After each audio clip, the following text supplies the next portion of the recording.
it, record, go. I am saying it again. Your work is impossible to stop thinking about. Decade after decade, I am still thinking and will continue to think about your work. Thank you. Thank you, Ellen and So, all right. Okay, it's on. Don't press any buttons. Everybody, I give the camera to, this is the other way. I give it to them, they turn it off. I have so many. I'm reading. This is the newest book. Do you have a copy yet? I don't. Well, that was. Awesome. Oh, yes. I can't keep them away faster. No one knows actually buying them. I would have 1,000 readers or something. Yay. if I give away 1,000 books. Okay, so we're here now. Immediate loft. It is Christmas. No, it's on New Year's Eve. New Year's Eve. Yeah, kind of a symbolic day. 2018, 19. Right? How did you do that? For Ellen Handy, who has always known me better than I have ever known myself. Oh, I've seen in recent years the embraces the ephemerality of life. You know, I only saw that again recently, and you're like, oh, it's true. And even what you just said before, which wait a second, about recycling materials. You know, who has always me better.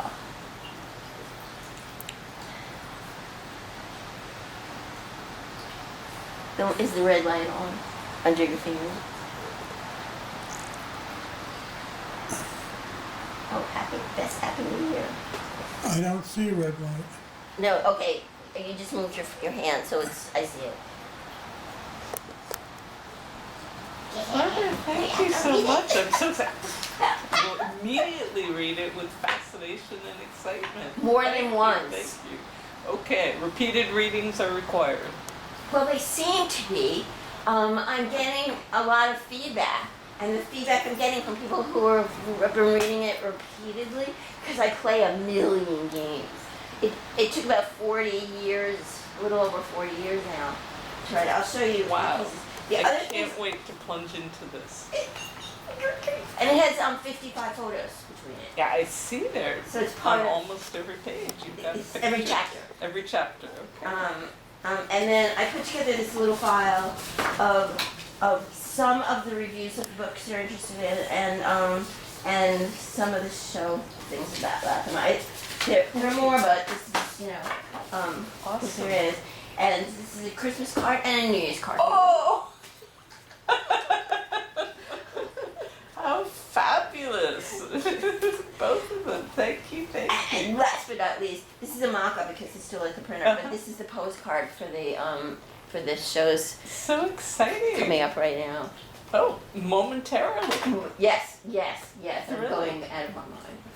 Wow. I'm trying to keep Thank you for making time to talk with me today when it's not only a holiday, but you have all this important stuff going on. Well, the holiday thing was nothing. We're just staying here, but although we have had New Year's Eve parties in the past, not this year. The new year comes whether there's a party or not. Right.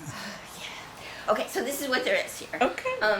These files and these on the table Oh, are truly the raw material, production materials of the piece. And, Oh my gosh, the thing itself. yeah, I thought you'd like this. I is pulled this one out. crazy. I mean, I know it so well in its published form, but there it is, slightly faded, but yellow and blue. No, this is magic marker on tracing paper. Yeah.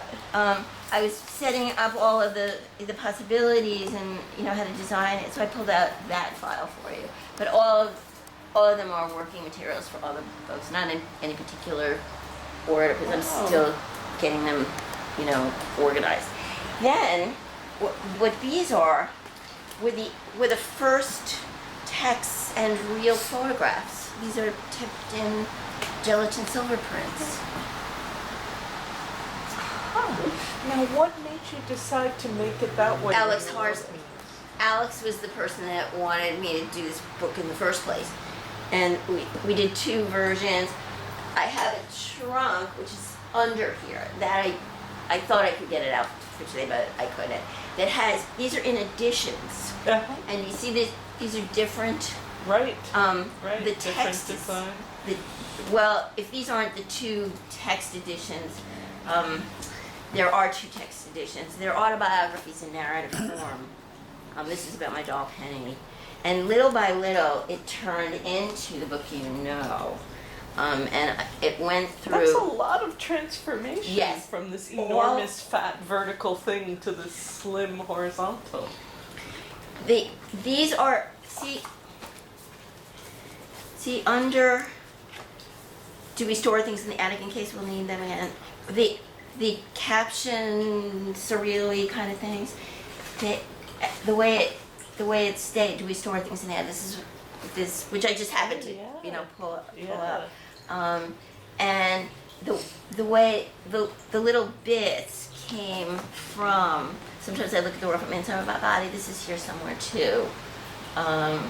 Here, sometimes I'm writing, well, but all of my things, they compress, and they do come back and come back and come back.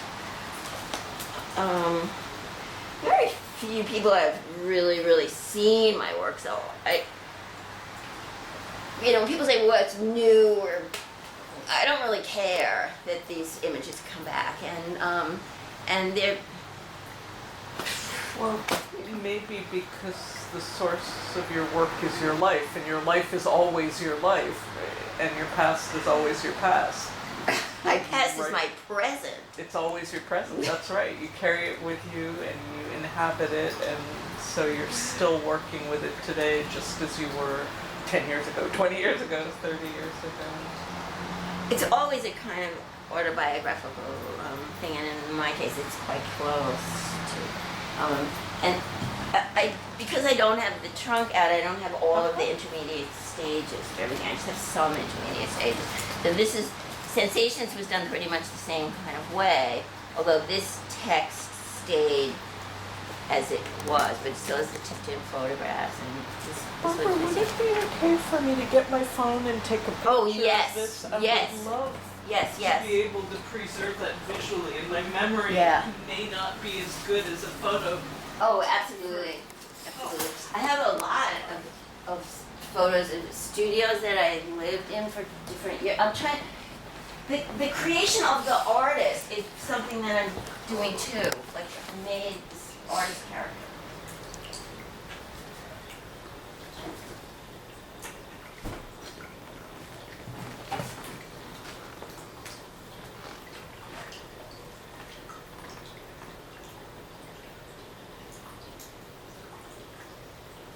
This is so exciting to see these things together.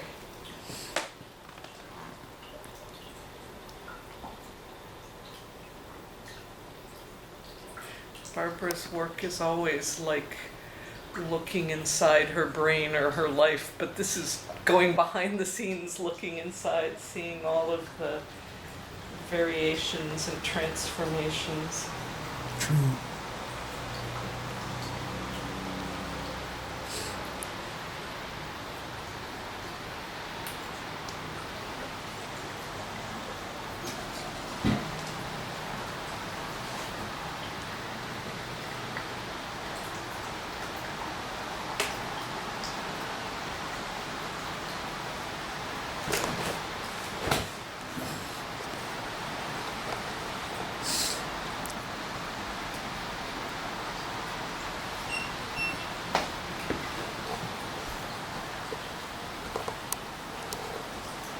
I can get you a little bit of better light. We can just This turn is the. fine. Just taking notes with the camera. It doesn't have to be perfect light. Can you stand in front of your tilted landscapes? This is a nice picture. Thank you. So what we have here with Homo Futuris, which I don't, all the intermediate stages is pretty much in the trunk, is it that I published this blank book first, Homo Futuris blank book. I ask you about that because must have talked about it years ago, but I don't really remember just in a straightforward way what the story is of why there's Homo Futurus and the blank book. That's a weird relationship. Can you just... Well, the blank book came out in '84 Right. because I thought of the title and nothing else. So like a placeholder? Yes, exactly.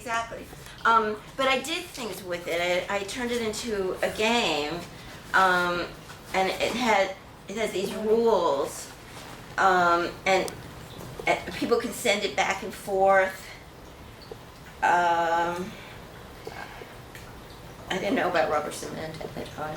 Yeah, rubber cement seems so great, but it's not our friend. Well, I learned during this project, actually. Paul Zelevansky has been involved with Homo Futurus Blank Book with me for quite a while. So they could send it back and forth, they could comment on it, they could do whatever they want in it, make their own designs or whatever. I guess Carol made the cover So different. you produced it as 200. an invitation to be an interactive project with other people who would become your collaborators. Is that a fair way to say it? Yeah, I produced a blank book and told people they could play in it. Yes, but we can do those other words too. Well, your words are better. You're well, the expert here. See, this is a letter. Was part of it. Different things, different people did different things. Who did anything? And then there's some out there that are just out there. But Paul Zelevansky and I actually had a real thing going with 2 copies, one in each of our houses, and we would, and this I re-glued better, and we would match each other's photos with. One of us would send something and the other would have so that was a kind of collaborate. This is Paul's picture and this is mine. That's amazing. Yeah, this is actually hanging over the door right now. It's 9 by 9. This is the center panel. Right. And it was this.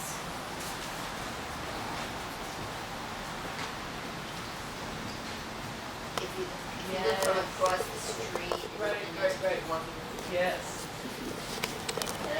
Bill swimming out, and then it is photograms of some of the text that was part of the cards.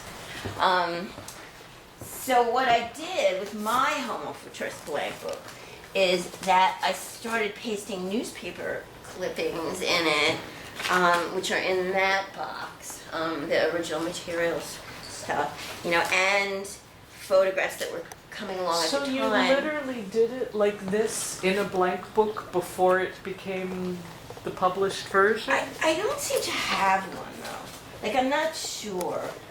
It would make sense, yes, but I tend not to destroy original materials, so I think I photostated the pictures. I'm sure I photostated quite a few. And actually, they exist as separate editions. You know the piece, Homo Futurus, the piece. Yes. Well, each of the 41 sections are from the book, and they have there's something either that or this is upside down. This was actually one of my children's paintings. It's very big. These is a little edition this size and a bigger edition of ledger size with the most perfect photocopying that all different photocopiers around the village could possibly give me. You experimented to find the right Yes, machine. and those working materials are in some of these drawers here. Amazing. And what this is, these boards for Homo Futurus and for sensations, and the boards for clues are in the other room too. So it's a combination of the journals, which we'll get to in a moment. Let me just ask a question before you go on. I was looking on printed matter and I saw that they're still selling your Homo Futurist blank book. So does that mean the project is unfinished and can go and go forever? So maybe that's one of the most perfect examples of what we were talking about, of how time is an infinite loop for you, and it's not a beginning, a middle, and an end. It's a continuity because you made it again, you're still making it. It may never be done. Is that a I'm good way very of thinking compulsive about that way. You're gonna love this novel because each of the characters contemplates or understands or has some affinity to time in a different way.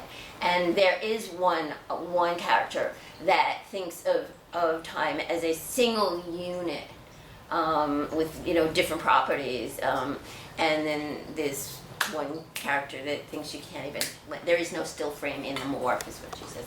You can't land on it at all. And then there's a character that thinks that every moment of the present is to construct a future. And then there's some that, so I'm playing with that. Do you know my card, provocation cards? Yes.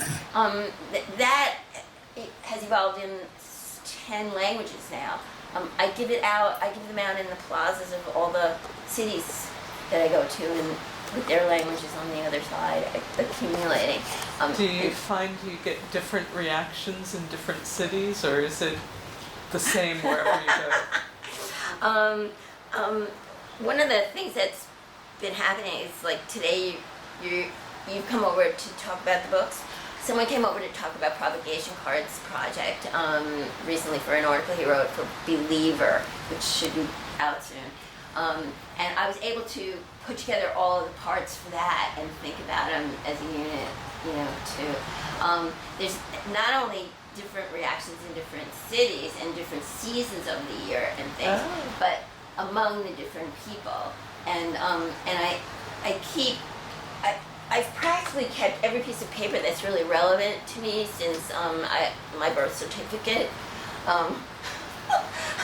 And I have little envelopes of different things that happened. And one day it was raining in Paris, and people had thrown the cards away. So I have this envelope full of dripping cards, and they're all crunched up, and different stuff. And they've all been videotaped in some way, which is another strange thing than like keeping all this total track.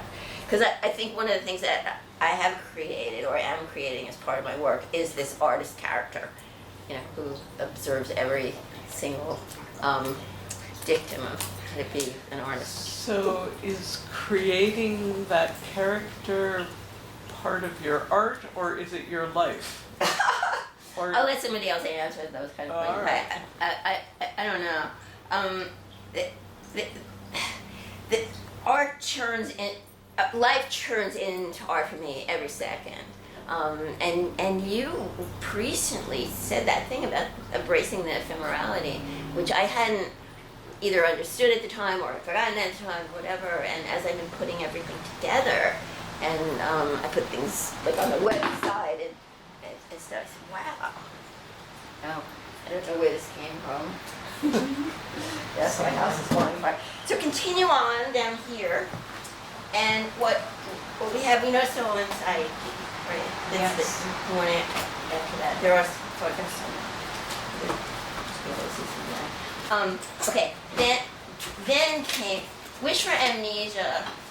Started in around 1978-79 as a piece called Color Wheel, and then I cannibalized it, and then little by little there were drafts and things for the next 40 years basically, and they went around. My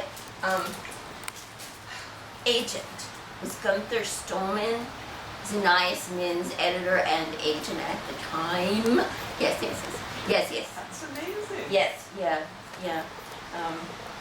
It's truly amazing how, like, various people have found, he was somebody in Bill's film because he was a friend of somebody Bill knew from that. Anyway, he wouldn't have done it if he didn't love the book, that's for sure. So there were many, many editions of that, and they looked in different ways. They looked like this, they looked like this. This one came out in 2005, this one came out in 2007. They looked like this. And then there was a piece. See, and then I would take one and then do the pencil corrections. Wow. And there's tons of them. That trunk is open. And then this publisher I have now has now published 7 that look like this. There's actually 3 or 4. You see this date? Let me show you something, because you're a scholar.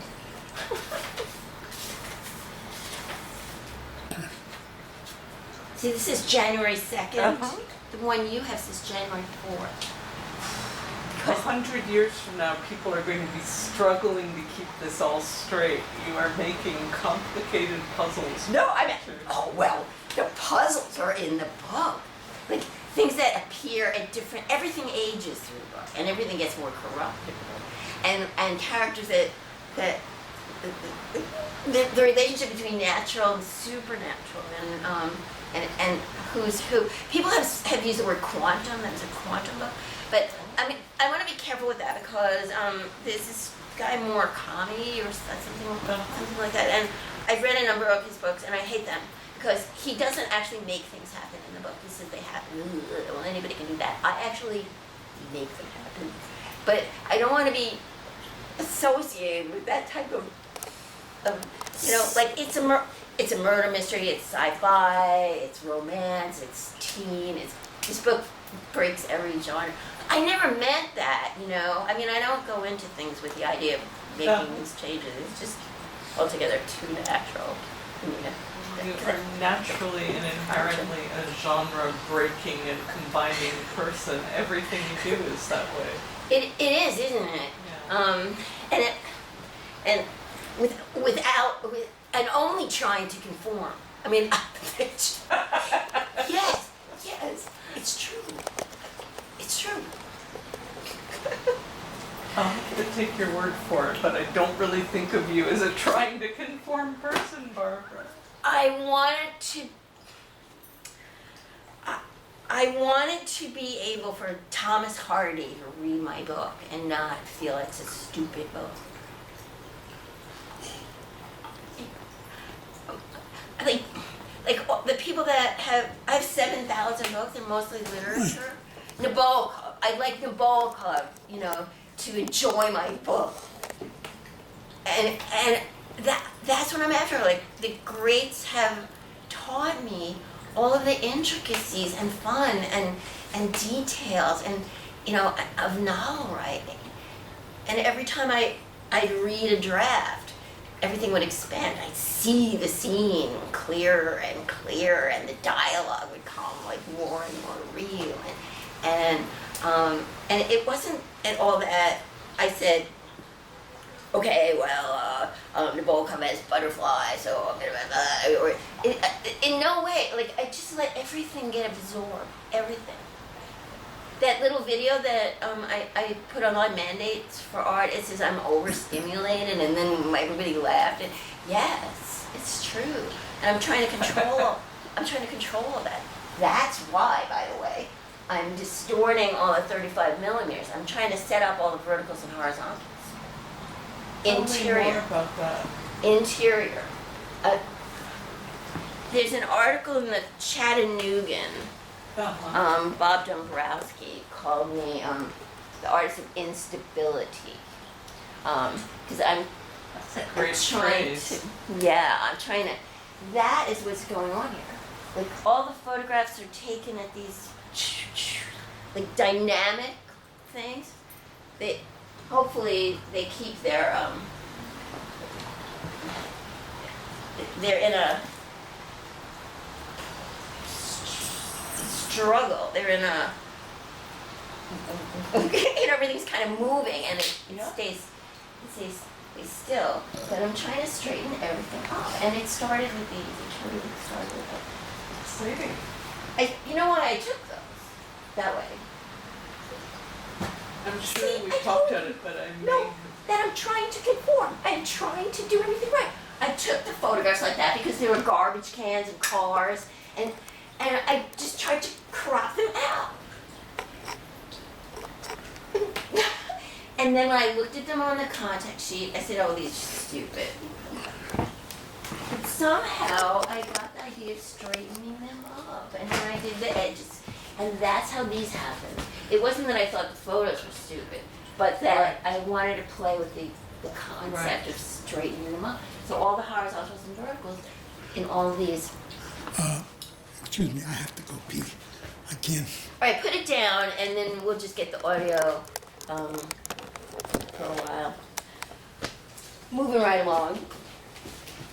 Okay, this chunk has now, it's about 80 volumes of journals. These are all. This is amazing. This is what someone's life looks like when you put it in a box. Only my life. Nobody Only has yours. this. Yeah. Everyone could, keep a total record of everything. That you used the same kind of journals for years and years After a while, and years. yeah. Once I started realizing what I was doing, and I've been keeping that for everything. When it's the workbooks, like when these are my workbooks, the journals have more like philosophical thoughts and sometimes what I do. The workbooks have what I have to do, like it's working stuff. And these went on for years and years and years and years. And after I had to use different colors. Some of them were broken, and some of them even now are broken for house, car, this, and that. Then there's this kind of book,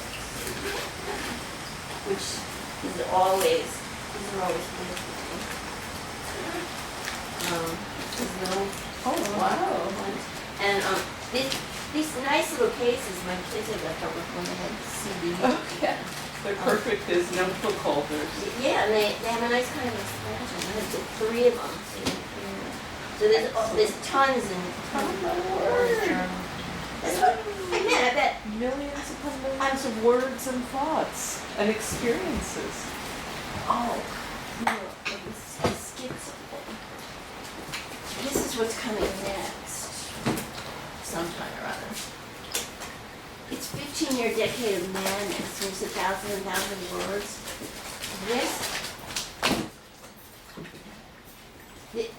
This is a book like that. And it's going to have pictures somehow in it. These are, see the dates? March 24th, 1992 or something. These are coming from the journals. And like all the books, they're edited. Sure. These are millions and millions, and they're put together from the journals, the workbooks, and the calendar. These are all the calendars. Wow. And So all the sources together. yes, it's almost watching TV minute by minute. And then there's these other things, like these are my class grade books, and I like the idea of keeping everything the same. But I have things that don't match from the early years. So that's the original kind of source material, and this is the journal. I mean, this is the Wish for Amnesia. Oh my word. Keep in mind that it was only in these last 2 years or so that I made all the loose leaves match and these red liners, because what I had really used were all the leftover stuff from my father's architecture office. The catalog, Sweets catalog, like all the different kinds of catalog binders. Not Sweets because they were too big, but still in the catalog I remember the name. When I got rid of them though, which was hard, I photographed them all. So there could be a book of called a binder or something like that. there's a whole lot of artist books that I didn't bother with today because that's not the focus of this. So what these portfolios are is that each of the books had at least one show of the 35 millimeter editions, friends, and so I put all of those, and this is Wish for Amnesia, which is Wow. had two solo shows, one in Berlin and one here, and there aren't tons of catalogs, but if you are interested in one, I'll give you one. Thank you. Thank you.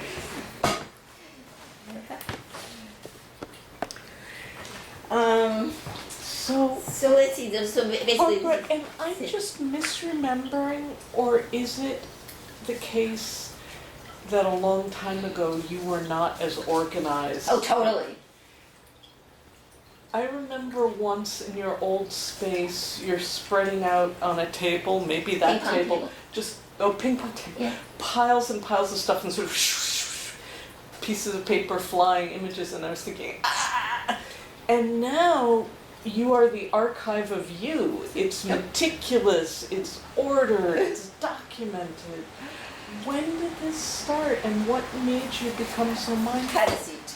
Okay. And would you like some coffee or more seltzer or orange juice? Seltzer. Very happy. Okay. Okay. Sit there. It is the seat of honor, and you can see. I'm really sorry about the weather today. Oh, are you kidding? It's gorgeous. How'd you do that? That beautiful, this like Yeah, that's true. And you're welcome to some food. When did I become organized? I crashed in, I don't know, 1997, 1996, 80, no, 96, 1996. I took,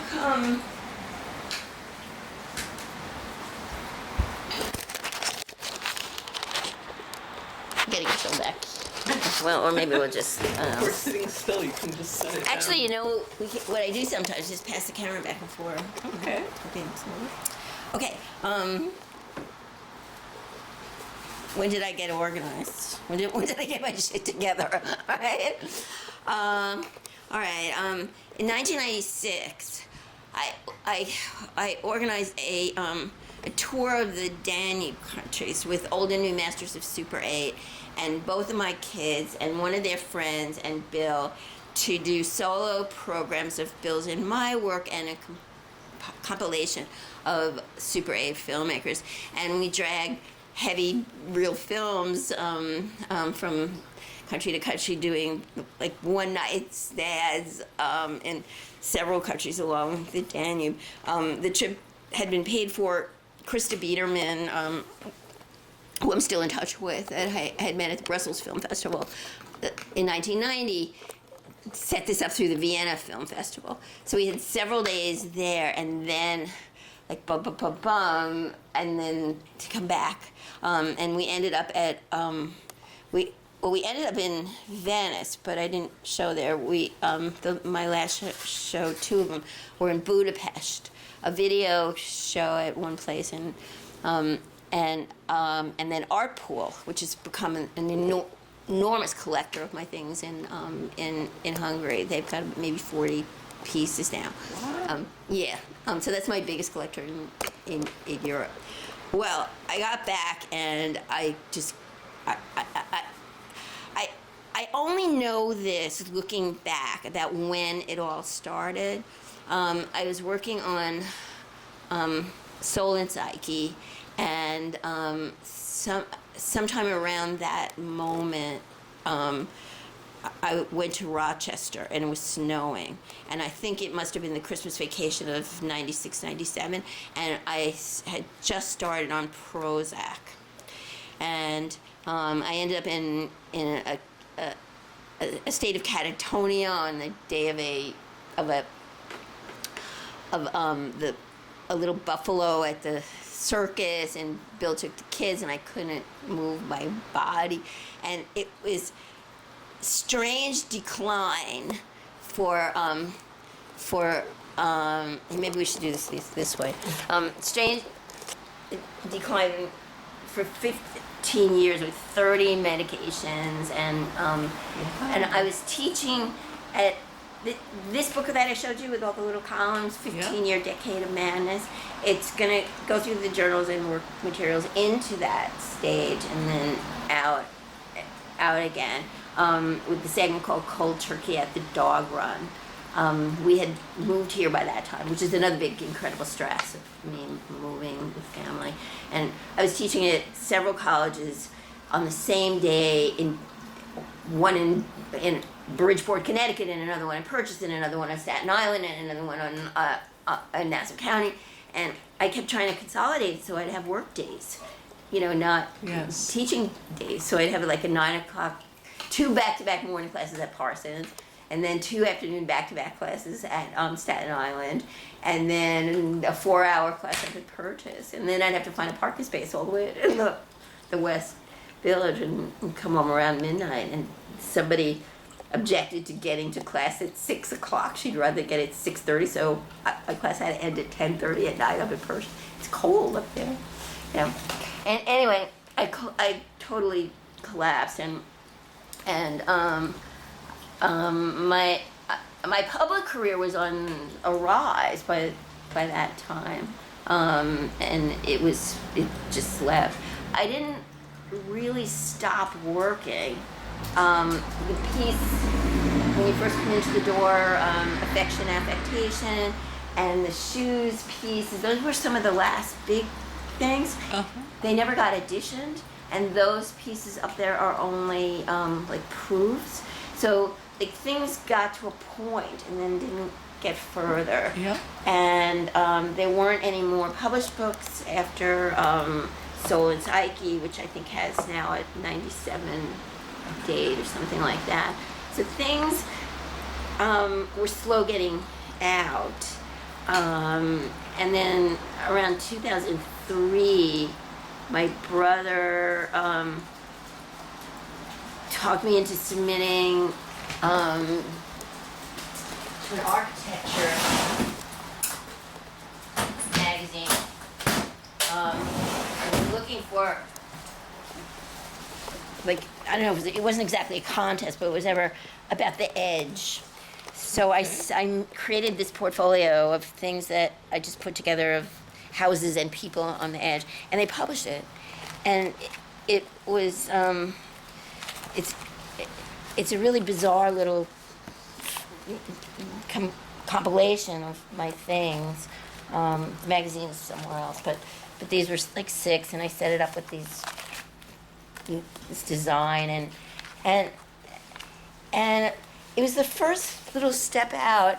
And then Robert Roth publishes a magazine called And Then, and somehow he published a thing, and like there was this little bit of daylight starting. So it took like from maybe 2003. Then my father died, I think, in 2005, which was very complicated. My brother was dying of cancer, and his whole family was. See, everyone hates me. The children I grew, like my daughter Ola, my sister-in-law, and that whole family.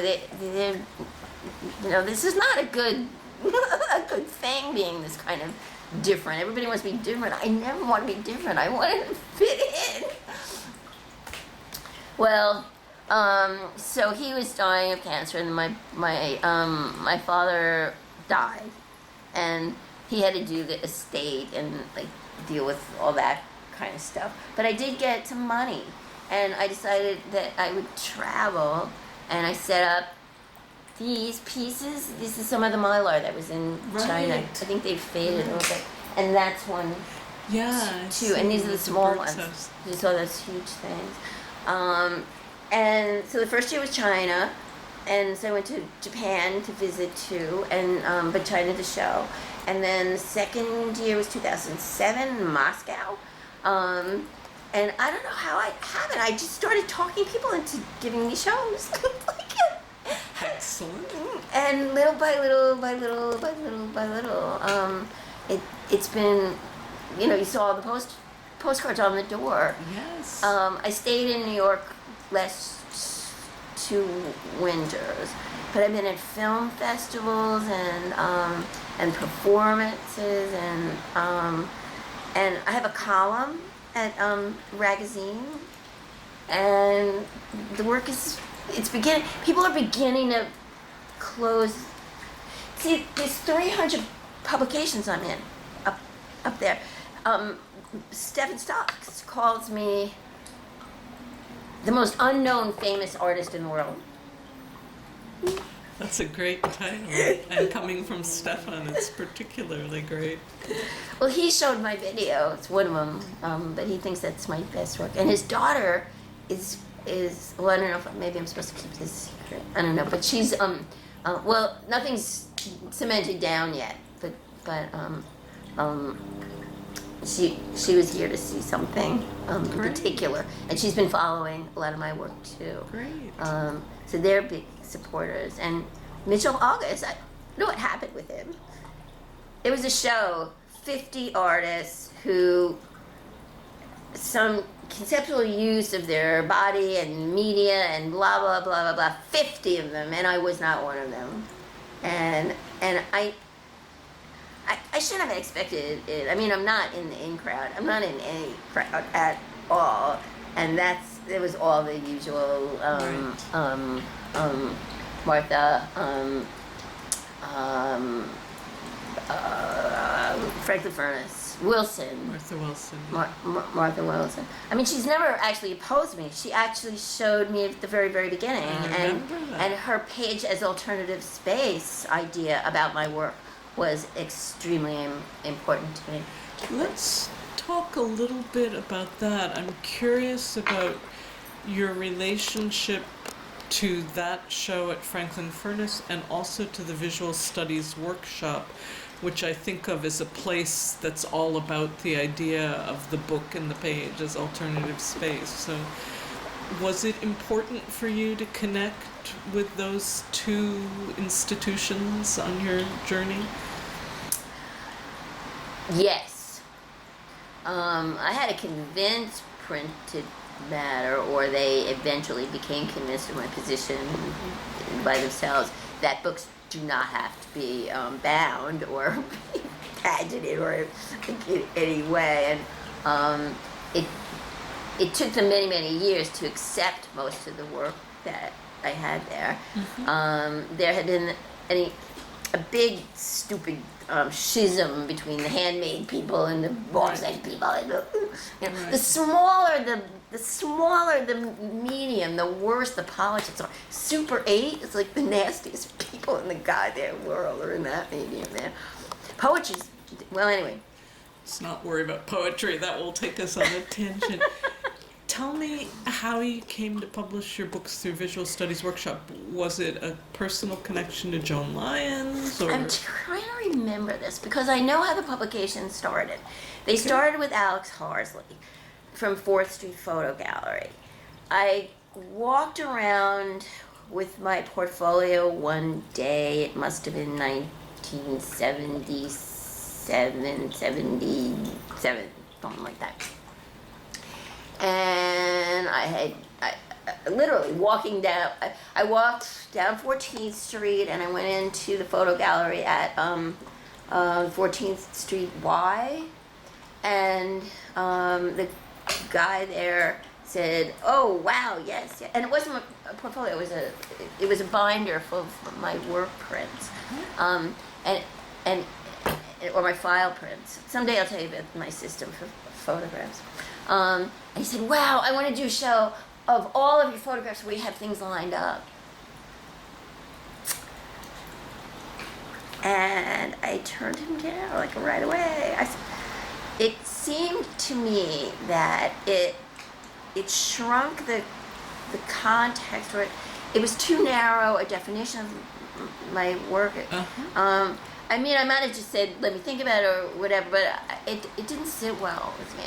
And I just kept wandering through the East Village, and I got to 4th Street Photo Gallery, and I walked in, and Alex turns the pages of the binders, and he goes, "Wow, far out, far out." And that's the kind of reaction I really wanted, is that somehow these photographs are not what Dwayne Michaels calls photographs of other people's lives.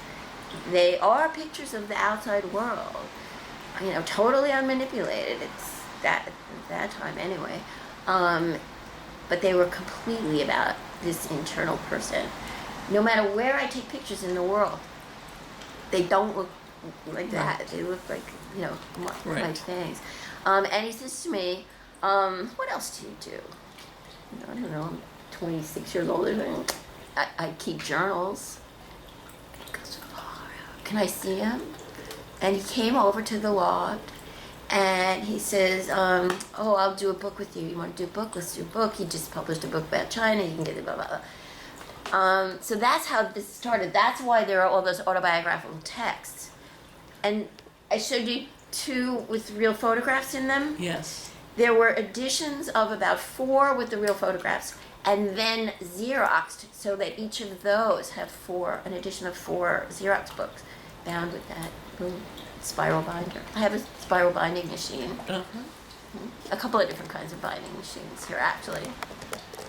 So the question is, how did I get from Alex to Visual Studies Workshop?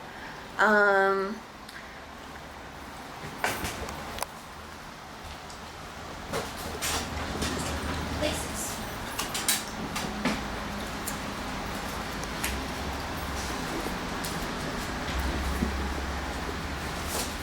VSW. See the other folder. I bet in the other folder I have all the early correspondence.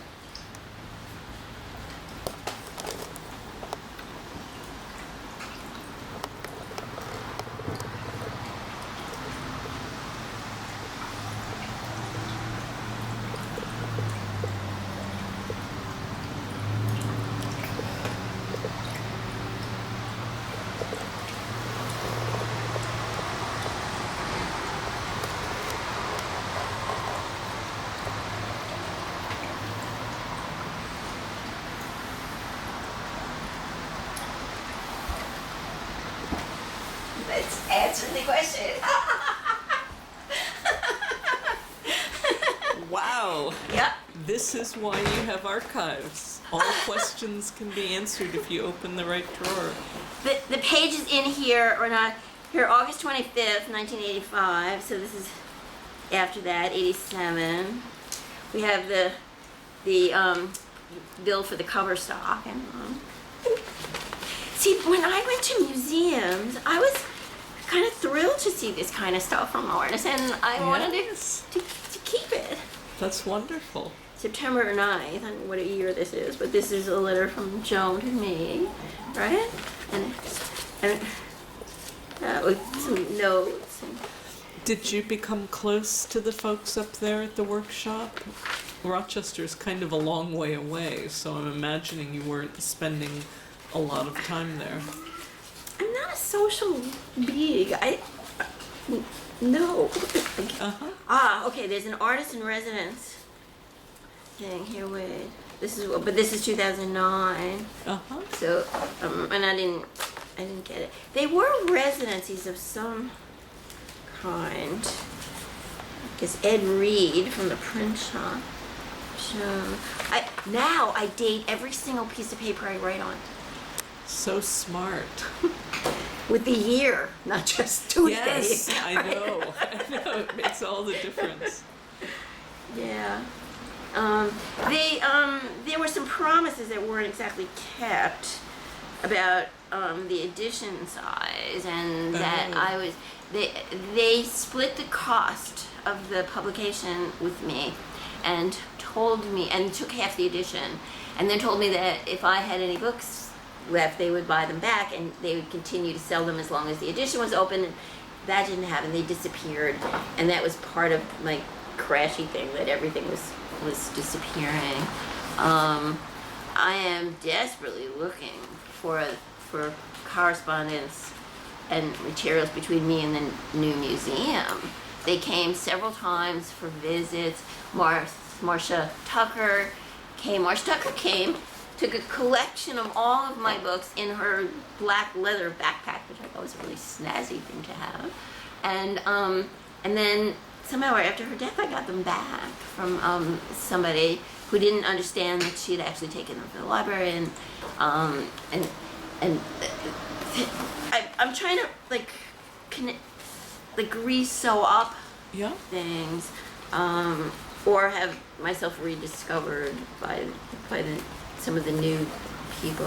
Or I did try to reach you a couple of times, not maybe in this kind of way of reconnecting with people that knew my work. I have been elusive and changing places and very bad at keeping up, and I'm so sorry about that, but so happy Well, here that you are, though. here I am. Yeah. The reconnection occurred today. And I can turn this camera around, and now you can talk. So, Barbara, I'm trying to imagine what it was like to be you when you were beginning to make books. You do so many different things. You make prints, you make objects, you do performances, you do installation, like many, and you're a writer, the videos, but books are what's on my mind. Books are why I came to see you today. And so there was a moment when you were first producing books and you were encountering other people in the world of making books, like the Visual Studies Workshop. So I'm guessing that even though some promises weren't kept and it wasn't the most perfect working I don't want to say relationship, anything negative. I it mean, was a don't good and think. Don't put productive that thing. in. No, of course not. But Okay. I'm They imagining were extraordinarily helpful. what that was maybe an encouragement and a push to fulfill your book destiny by The last thing I making ever more. needed is pushes of any kind Oh, okay. whatsoever. I have much more what do you call it? Initiative than is good for me or anybody that Okay. knows me. So it wasn't a push that you needed, but it was an opportunity or a way of producing the book on a somewhat Technical. larger scale than I you needed could some do all by technical yourself. people that knew what they were doing. Okay, so it was really about the technique and technology of printing. They print books and you were ready to print books. So that was your partnership with the workshop? Well, they sent it to a local printer. They didn't print it on the premises of Right. Visual Right. Studies No, I understand that. Workshop. But as far as the hell did I do up there? I mean, I'm sure I can go back to the Well, if you don't remember, journal. it's actually an answer in a way, because I was imagining that this might have been a big moment of connection, but I what hardly you're saw saying to me anybody.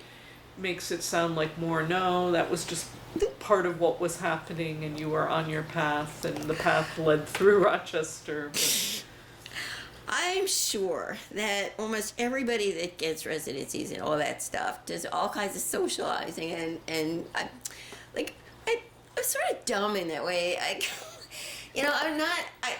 I've never really done this big connections thing. The connections happen in the way that they happen.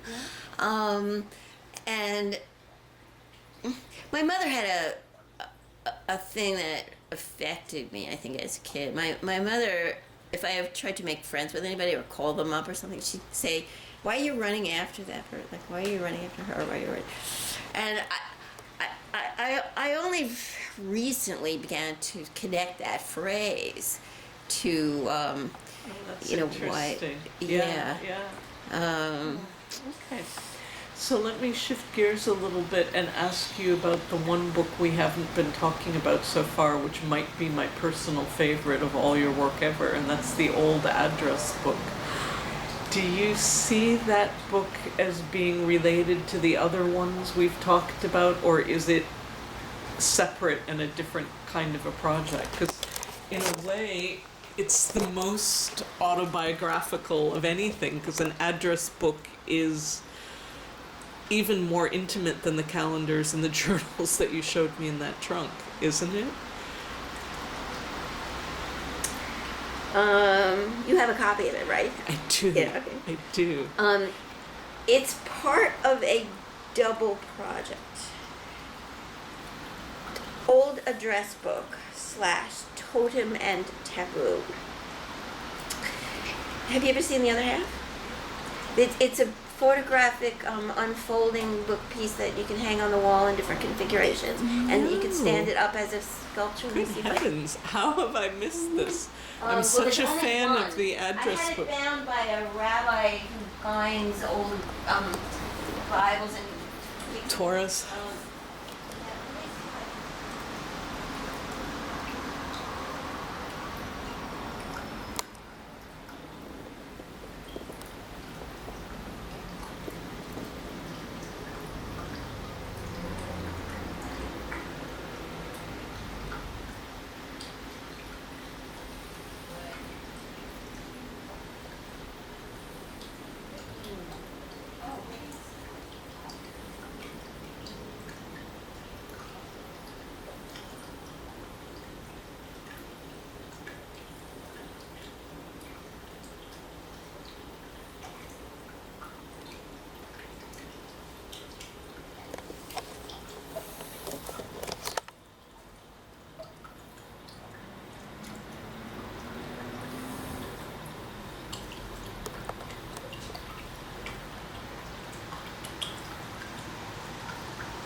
For some very bad reason, I cannot put my hands at the moment on the actual pieces, That's but I have the okay. working materials. Oh, awesome. Here, I'll put them.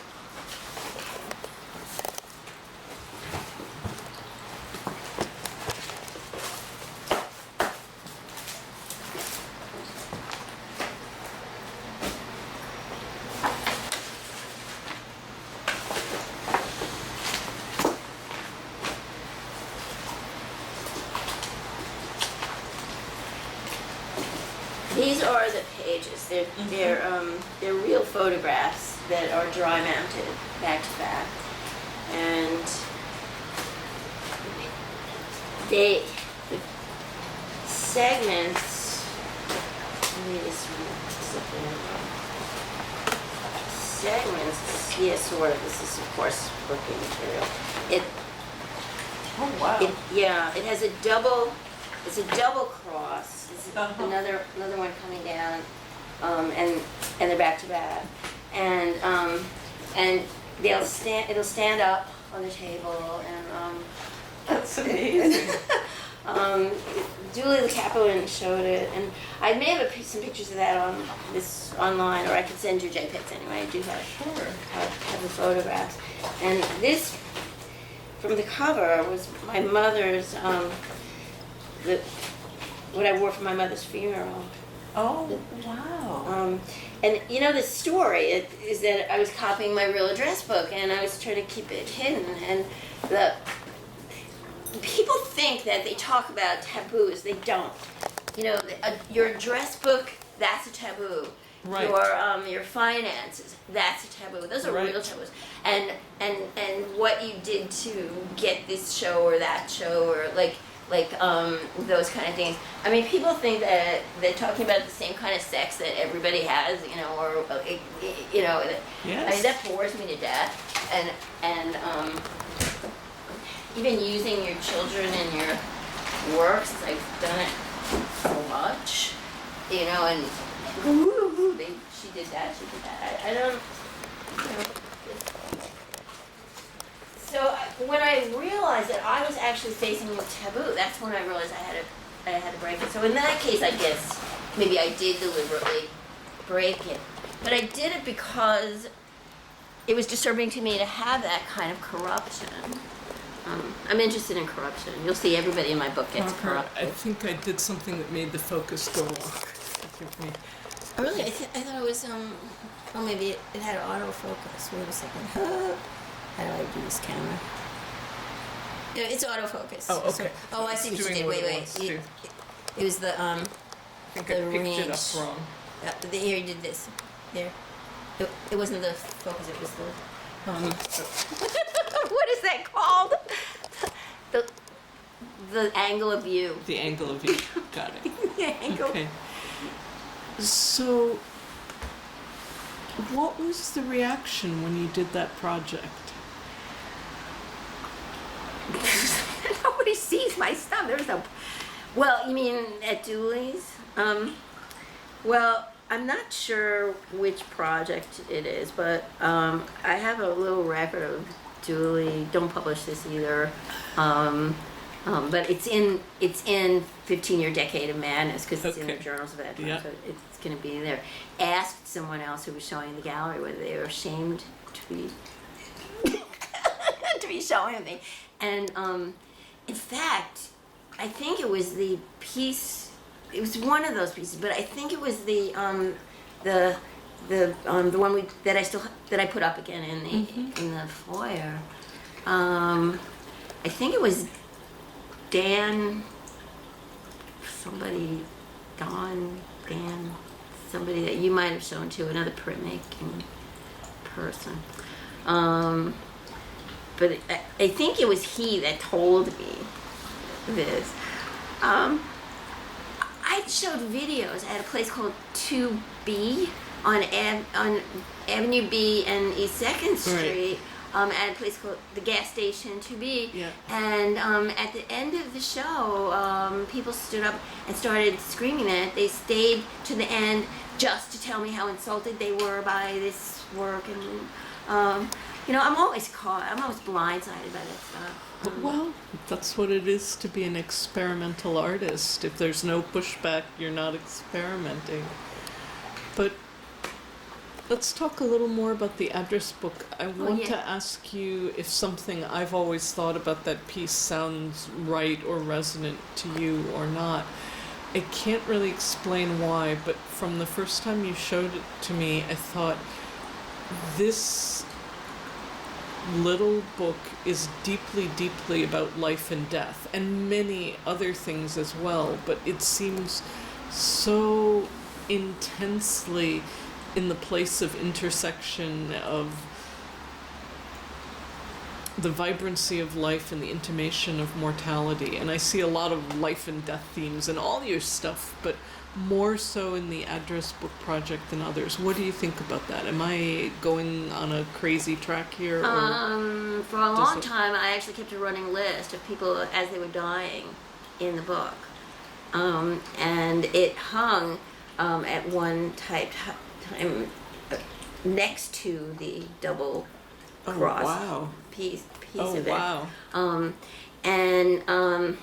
Katie Payton, do you know her? She runs Undercurrent or something, on East 2nd Street, 25 East 5th Street, between 2nd and Bowery. Yeah.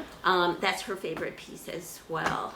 She's shown a number of things. She's a young gallerist. If she's 40, she's just 40, like that. A lot of my stuff really, it does have, when I use the word existential to describe my work, and people go, oh yeah, my work is existential too, or not to this extent that everything is like a critical thing.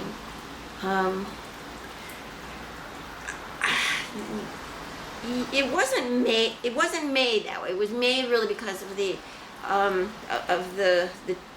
it was so hot that it had to turn itself into art.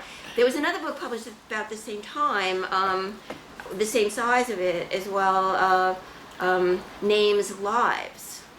Do you know that piece? Do you know? No. Let me get you that. It's the same size, and it's Names Lives and the Allen Project.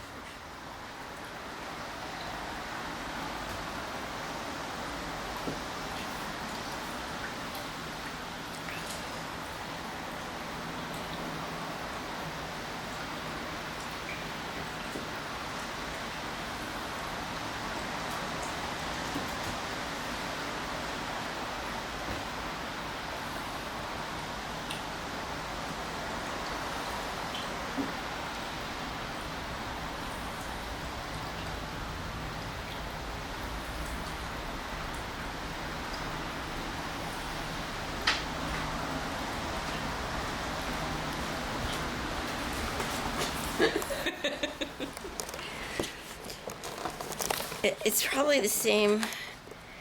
Oh, 2000, maybe not. Just set Let this me down. move this. Are you interested in the fruit? No, Right, thank then you. let me just take So it off the nice, table but- because.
I've accumulated so many more since then too. It's ready for a This is second amazing. edition. Do you want one? I feel like I'm accumulating far too many fabulous things. Well, if you but don't. I would love it. Okay, if yes, it's yes. really okay. Put this pile in, I'll sign all the other stuff. I mean, the more works of my own that are in other people's hands and other people's libraries, the better. No, sure. I'm the only is person who was glad when their bookstore. so moving and touching, but it's kind of sweet and gentle and upbeat, whereas the old address book is ferocious and explosive and dark and crazy, and they make a great pair. And I love what you wrote about Alan Coleman. A man who probably feels he should be at the center of a lot of people's art practice, so I'm sure he was delighted. I'm publishing a book by him in April. I have a press, Washington Street Press, which has another imprint as well, Xanadu Press, and I've been publishing a little bit from different people in collaboration with me or not. Uh-huh. And Alan had an essay by him about David Anton, and Alan was here for dinner, and Charles Bernstein was here for dinner that night, and they got into a little thing that turned into a text exchange between them. So Alan had been trying to publish this essay for a while, and I had the imprints, but I hadn't published anything with it. It was just like a joke that I, accumulated titles, like the Homo Futurus thing, and I started publishing some things by others, and I invited him. I said, "Well, I'll publish it," and he said, "Okay." So it's going to come out on Washington Street, and then he asked Charles if he could use the interchange as as an introduction or somewhere in it, and I'm all for everything that anybody wants to do, sure. And Charles said yes, which surprised me because he really has a stick up his ass. Don't put that in. Not yet, you see. Wait till I become really famous. Then you can attribute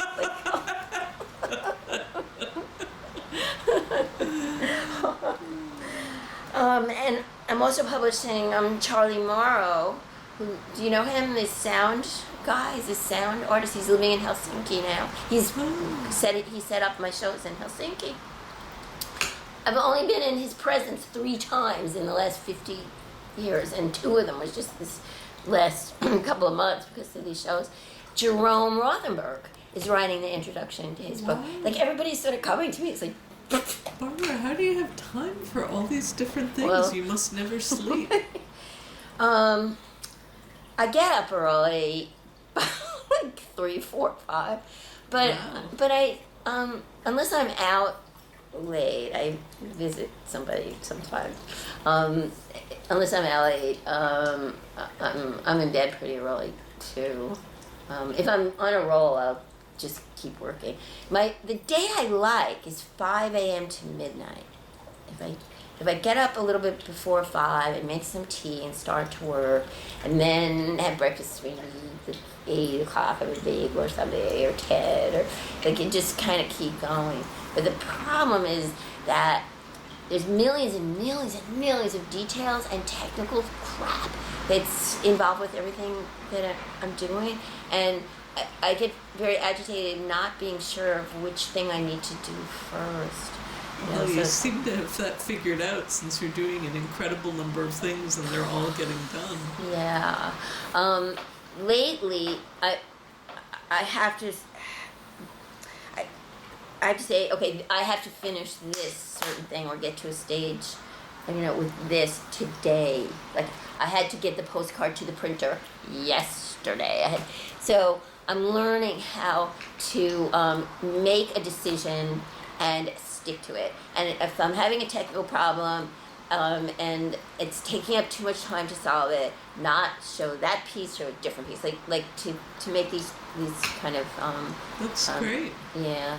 You've achieved wisdom. Well, that's my next column. What's his name? Jerry Salt has been twittering or maybe Facebooking with like, what advice do you have to be an artist or something? And I've been getting advice, for generations.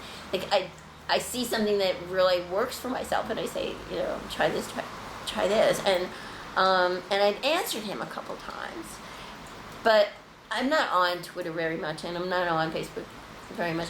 But these little things that I see that I'm doing, I mean, my first answers were things like, stay strong, you're going to be lifting and carrying and bending and, all these kind of physical things, and remember where you put things. I mean, These are excellent pieces of advice.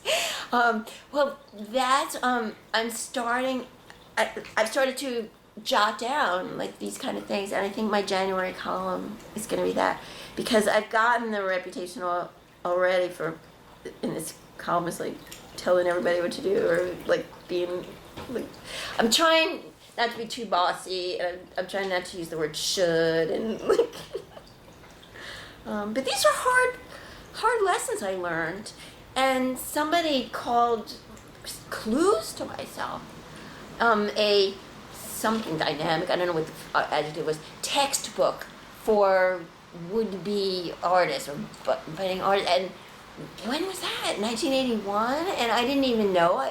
I can't even find those things in there. Like, and people think I was, but they didn't, it wasn't a complaint then. It was a, Yes. a nice thing to say.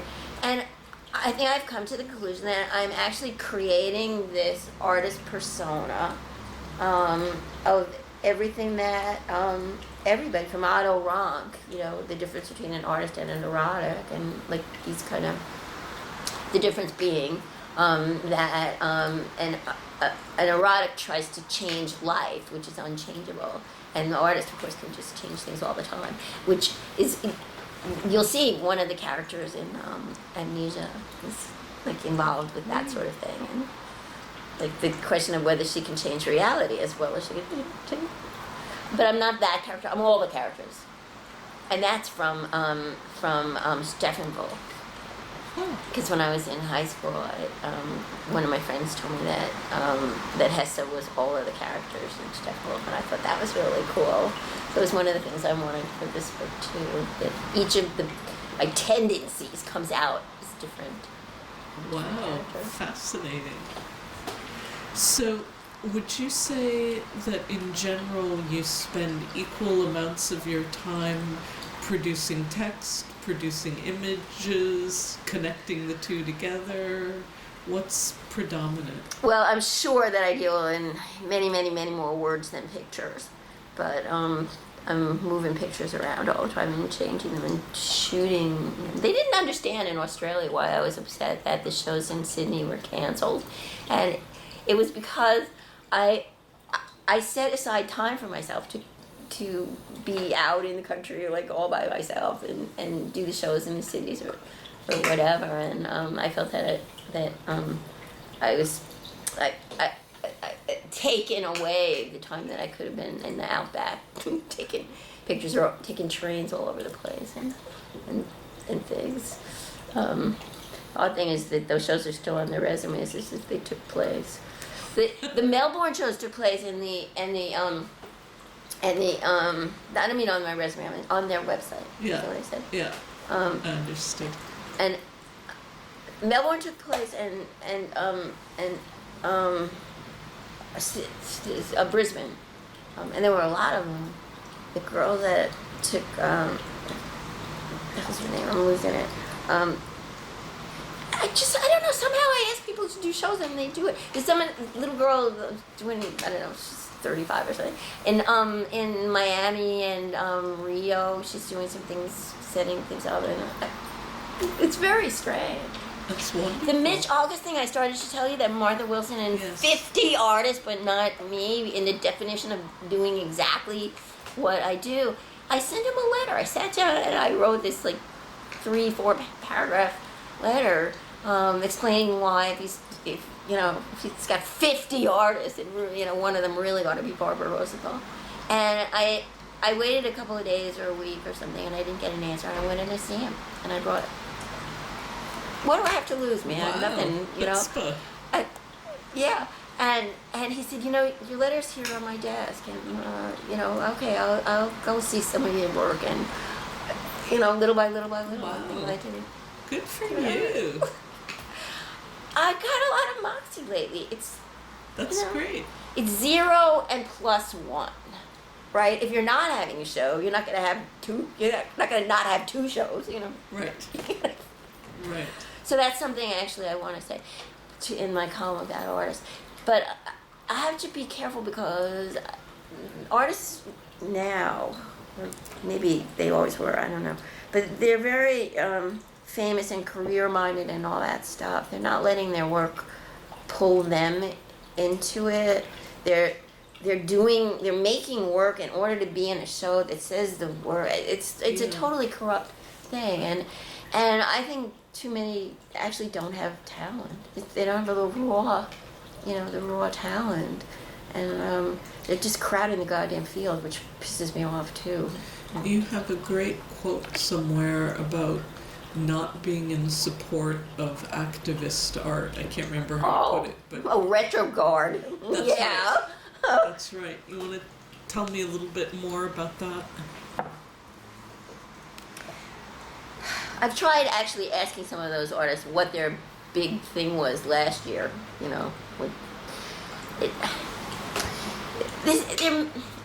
The creation of propaganda really needs to be called what it is. It's visual and textual work in order to sway someone's opinion about political or social phenomenon. It is not a true manifestation of the interior soul and psyche of the artist in pressure against or with or for all of those environmental things.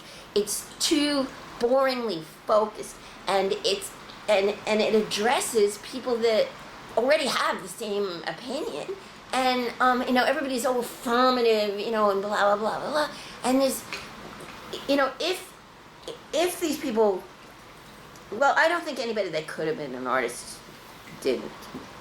Like, all these sob stories about, oh, if only I had the time. Oh my God, if only I had the time, there'd be food in my refrigerator. Did you open my refrigerator? I mean, I'm not kidding. If that sort of thing. I mean, my children just hate me. My daughter Ola in particular, that I'm not overwhelmingly, family, which I think, there are.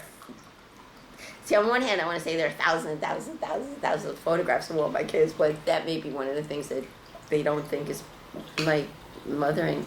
I think it's an unfair accusation. I mean, the amount of effort I put into raising this family is enormous. And daughters have this thing. Yes. Yes, mothers and daughters, it's difficult. Yeah, wait till you read this book. Wait. The worst possible relationships between. But yes. I understand what you're saying about political and propaganda art, but is it ever a different story with feminist art projects? Because feminism is a political position in the world that tends to be much more closely associated with the inner lived life and the emotional generative place that you think art should come from. I have no objection, and I support anyone, cosmetologist, street sweeper, or artist, anyone who supports and works for any cause whatsoever, sociological or political. As far as being a subject for art, it's not a licensed profession, okay? So someone wants to call himself an artist, I can't say they're not an artist because they don't have an artist license, right? So, I don't want to address that part of it. But there are propagandists. And if their focus is feminism, it's too small a focus for anything. It's a crowded field too, for one thing. What more is there to be said? And what happens when they get the goddamn floor? They turn around and keep talking about feminism. They don't actually show you any art. They don't say, okay man, I'm here now. These are my works. They go, I'm here now. Men are blah, blah. I mean, what kind of crap is that? Is that they have nothing new to say. They're wasting everybody's time saying the same thing over and over. I'm in a unique position. I was the only girl in the Army-led science program to beat the Russians in outer space when I was 15 years old. I made the mistake of winning a science fair in high school, and they put me into this special program in high school called instrumentation and automation, and I was the only girl, and it was for aeronautical engineering. That's the piece of Dead Astronaut Live Art, is because Judith Resnick, we're on the same page in the yearbook in college. We both went to Carnegie Mellon. She edited the technical, I edited the literary art magazine patterns. That would have been me in the Challenger, there's no doubt in my mind. That was my first nervous breakdown to get out of that program. So as a kid, number one, I asked my father one time why men have nipples, and he told me there's very little difference between men and women anyway. And I was just very small. And two, that being a girl, even though I was teased beyond belief, and we had to sit in alphabetical order, I had 3 periods of physics a day. It was a big science thing. It was always a matter of your abilities. I was never, and I love being a girl. I love it now. But what would have happened? My girlfriend Martha Kellner, we went by Bobby and Marty. We were tomboys. We climbed trees and went down into construction sites, and we had a detective agency, plus we had child sex from kindergarten to college, in more and more serious ways. And my whole neighborhood was into all kinds of kid sex games, which I'm not really ready to publish too much about at this point. Would I have gone, suddenly, at the age of 13, would I have decided I was a male or something? So I'm glad I didn't have to go through that that kind of time. But I never considered being female any kind of handicap. I know when there are men that are just going to dismiss me out of hand. I'm never the first one to talk at a meeting. I usually wait till everybody says anything, and then I synthesize the whole goddamn thing. And and I people suddenly like turn around. At Parsons, that's what happened. They put me on the college council, and then I became editor of the Faculty Affairs newsletter. And one of the most wonderful things, I'm going to compliment myself here, one of the most wonderful things that anyone ever said to me was the chairman of the illustration department was a big, giant, black man kind of guy that I had only met twice at the table. We were walking out one day, and he said, "You are the only true radical I've ever known in my life." Wow. And, I mean, I didn't feel like I was being radical. It was just a way of, well, you want that, and you want that, and you want that, and why don't we just do it that way, It's been a struggle trying to be normal all these long years. You used to say, like, my kindergarten report card, and I have all that stuff. It was like, like super excellent in all of the things, and then gets along well with others, like needs improvement.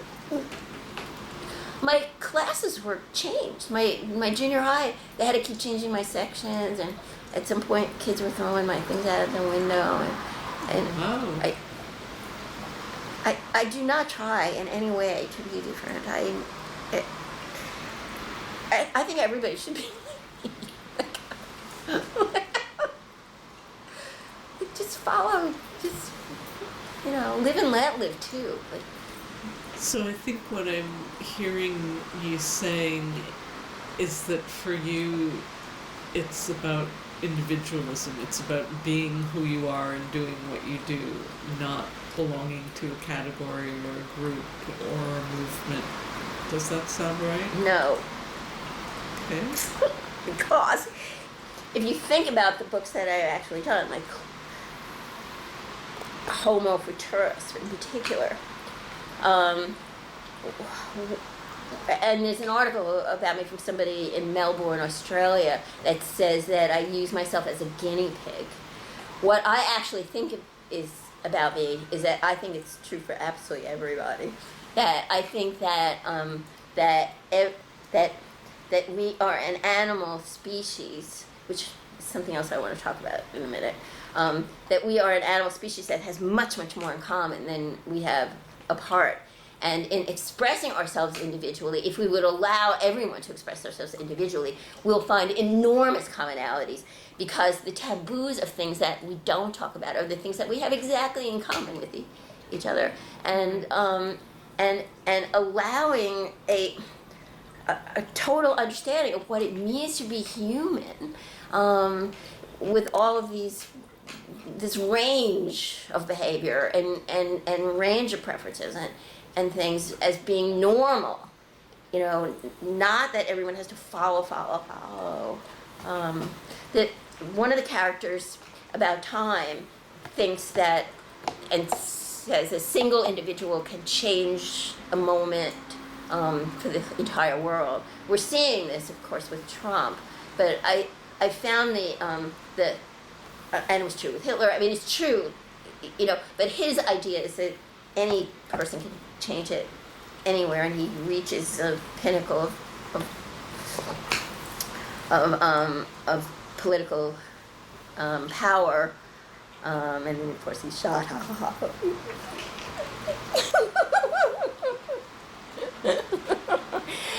See if you can figure out who shot him and how I made that happen.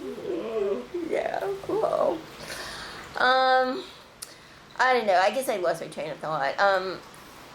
Well, let me ask you something very different then.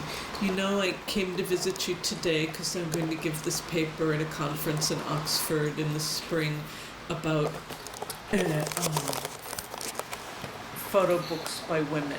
So what would you like to tell me? What's important for me to know or think about if the topic is Barbara Rosenthal, important maker of photo books? who happens to be a woman, and we're talking about the 1980s more That than about phrase right now happens today. to be a woman. It was used twice in conjunction with my things. One, there was a review. Who the hell wrote it? Of 5 artists who happened to be women. Did you? Somebody reviewed the show at Carlo Lamagna. Uh-huh. And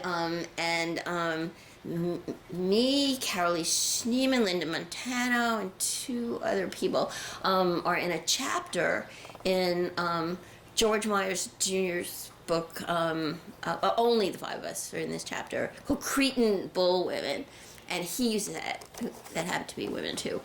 That's kind of where I am about this. I guess. What do I have to say? Is like, how come you're discriminating against men in the artist book world? I mean, it is Warren Lehrer's work, is Paul Zelemansky's work so different from my work that you have to focus on, white women? Well, I don't know. Maybe we're doing the wrong thing with this panel, but the idea of the several panelists are going to take part is that in general, a lot of the discussion about photo books from the 1970s and 80s has emphasized the production of men more than women. So there's a kind of trajectory that goes Walker Evans, Robert Frank, Gary Winogrand, Imogene Cunningham, Helen G. Dora May, whatever the hell her name. There's so many there are a lot of women. but they are not always discussed. Percentage-wise? Yeah, that was the thought, and this is how art historians think rather than how artists think, but in the context of 3 days of scholars talking about photo books, an hour and a half will be devoted to 4 people giving papers about American women makers of photo books. And my paper will talk about your work and Judy Fiskin's work and Nancy Rexroth's work. I wanted to pick 3 people who I think are very important, very interesting, and not always discussed when the story of the 1970s to the 80s in photography and books is told. So, Well, that's true. That part's I mean, it is, true. it is. And whether that's important or not is a good question, and I kind of like it that you said, why discriminate against men? Because of course, if the focus is on women, by definition, it's discriminating against men, but we could also just say it's like focusing your camera. If something is in focus, something else is likely to be out of focus. If we're paying attention to one thing, we're not thinking about another. And so I was excited about this as an opportunity to talk about your work. I'm guessing to a lot of people who don't know it well, if at all, because it kind of makes a point that there are artists productively working among us, but not always in the limelight, and maybe we need to pay attention differently. And this is kind of like what you were saying to me about the show of 50 artists who do what you do, but you're not in it. I think it's helpful every so often to pause and think about who and what is included and excluded at every moment. And because you make your work so much out of your life and yourself, that seemed to fit in to the theme of what is the experience, the production of some of the women doing really exciting photography books in this period. And some of the other panels will be, there's a scholar from Switzerland who's going to talk about Nan Golden, and Mary Pamzer, who's an independent scholar, is going to talk about B. Nettles, Clarissa Sly, and Elsa Dorfman. And Jessica McDonald, who's a curator in Texas, is going to talk about Joan Lyons and the Visual Studies Workshop. And I think that's kind of a thread that will tie together a little bit what the other people on our panel are talking about. And then in the other 2 days, every other possible person who made photo books will get discussed.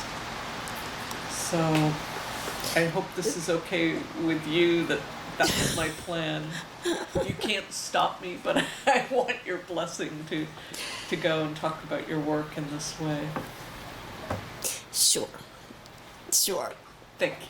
And interesting. If you want me to note that you were skeptical about the premise and that we had a conversation about why discriminate against men, I will absolutely put that into the talk. I think that would make it very interesting. I'm not trying to co-opt you and your work to my point of view. It's complicated because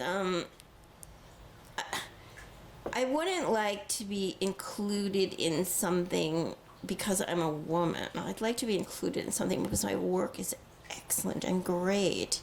And well, there would be no point talking about your work if it wasn't excellent and great. So excellent and great is like the bar that's set, and everything is above and beyond that.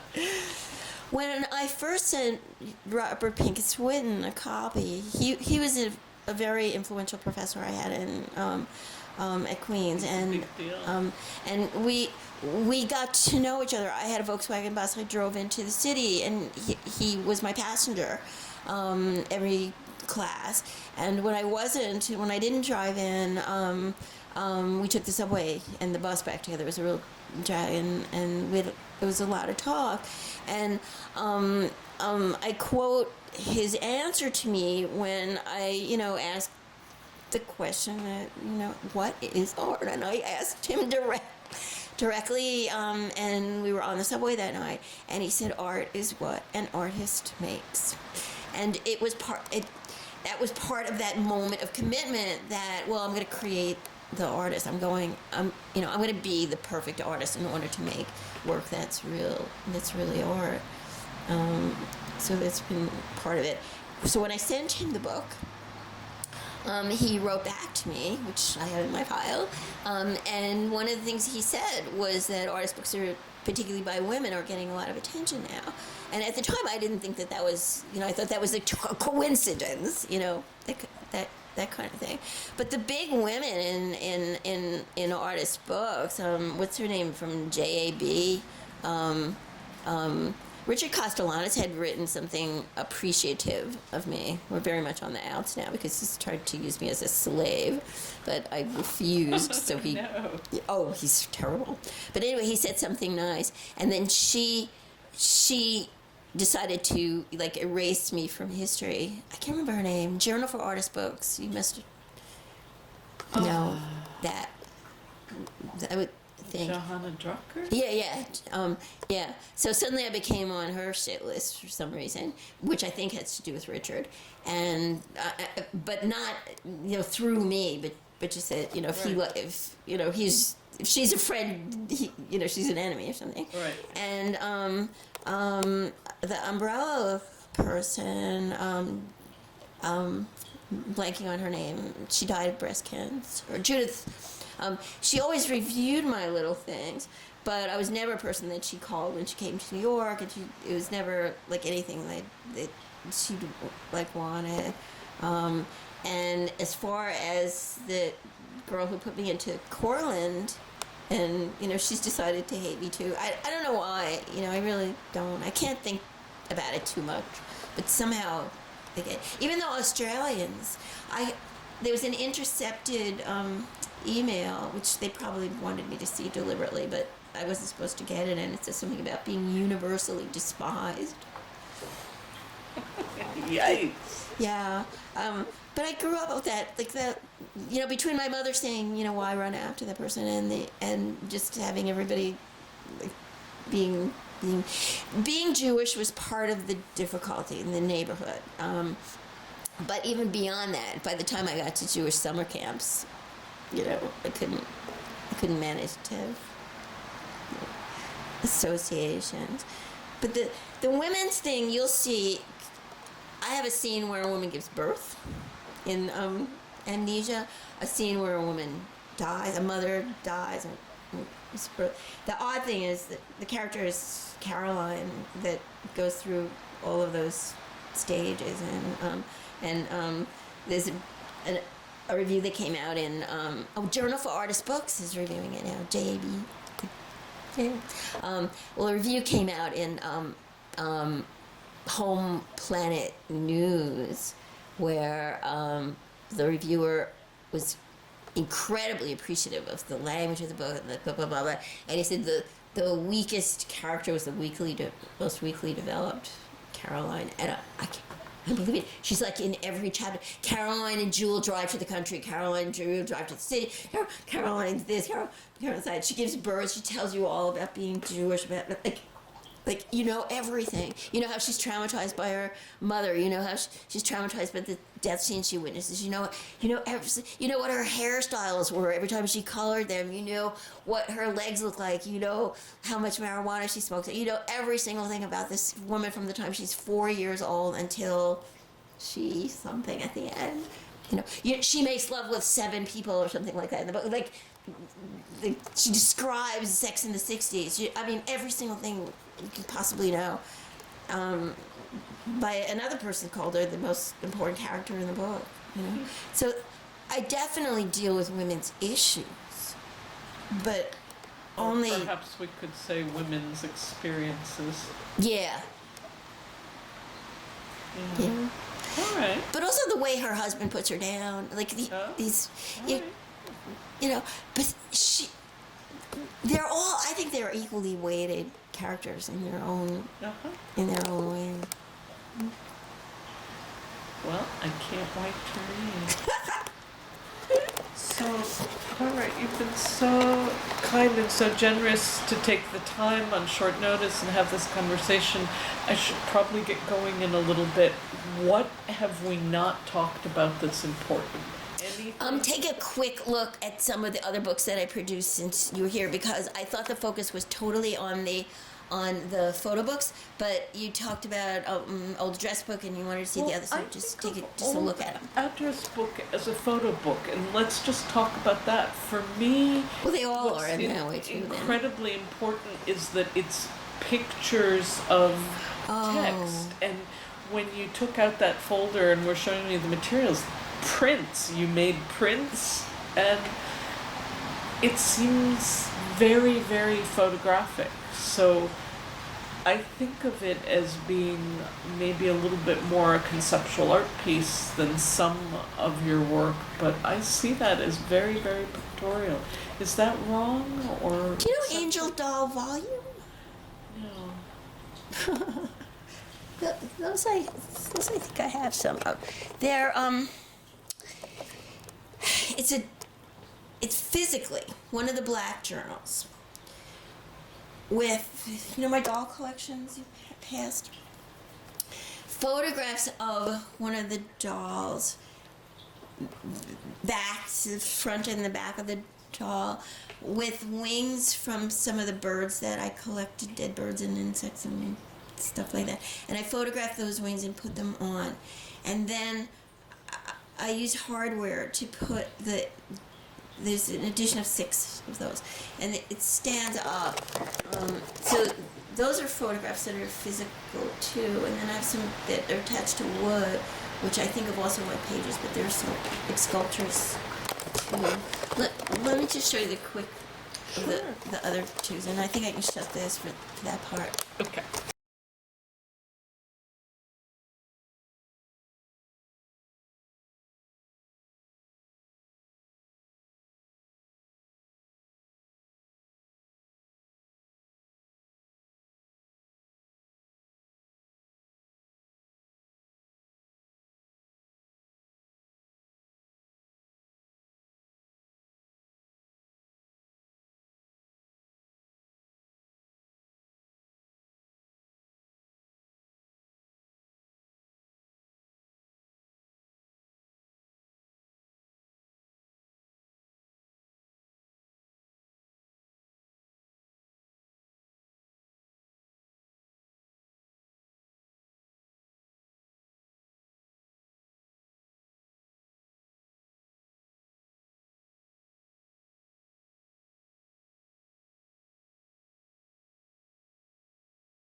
Okay, record, go. I am saying it again. Your work is impossible to stop thinking about. Decade after decade, I am still thinking and will continue to think about your work. Thank you. Thank you, Ellen Henry. So, all right.